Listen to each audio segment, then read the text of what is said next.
চলুন কাকরোলের আজকে একটা মজাদার রেসিপি আপনাদের সাথে শেয়ার করি। আমার থাম্বনেলটা থেকে অবশ্যই হয়তো আপনারা বুঝতে পেরেছেন যে আজকে কি বানাতে চলেছি। তো চলুন দেখে নিই এটা কিভাবে বানানো হয়।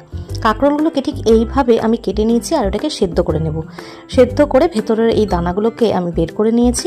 এবারে তার মধ্যে কিছুটা চিংড়ি মাছ, নুন, হলুদ, একটু লঙ্কার গুঁড়ো, সামান্য একটু চিনি আর একটুখানি আটা বা ময়দা নিলেও নিতে পারেন, বা বেসনও যদি নিতে চান তাহলে নিতে পারেন। আমি নিয়েছি এখানে ময়দা। কাকরোলের দানাগুলোকে ভালোভাবে আঙ্গুল দিয়ে আমি এখানে মিহি করে নিয়েছি। এবারে চিংড়ি মাছও তার সাথে ভালোভাবে মেখে নিয়েছি আর দিয়ে দিয়েছি 3 প্যাকেট মতন সর্ষে পাউডার। ভালোভাবে এটাকে মাখিয়ে নিয়ে এবারে কাকরোলের ভেতরে এগুলোর পুরগুলোকে ভরে নিলাম। এবারে আরেকটা বাটির মধ্যে এখানে কিছুটা ময়দা নিয়ে তার মধ্যে একটু নুন আর হলুদ দিয়ে ভালোভাবে এটার একটা ব্যাটার তৈরি করে নেব।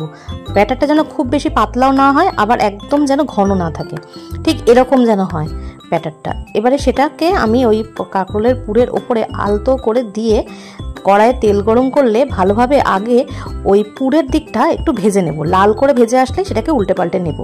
এইভাবে সমস্ত পুরগুলো আমি তৈরি করে নিই। গরম ভাতের সাথে কিন্তু এই পুর দিয়ে এক থালা ভাত খাওয়া হয়ে যায়। কেমন লাগলো রেসিপিটা আমাকে অবশ্যই কমেন্ট করে জানাবেন। ভালো লাগলে একটা লাইক আর সাবস্ক্রাইব করে দেবেন।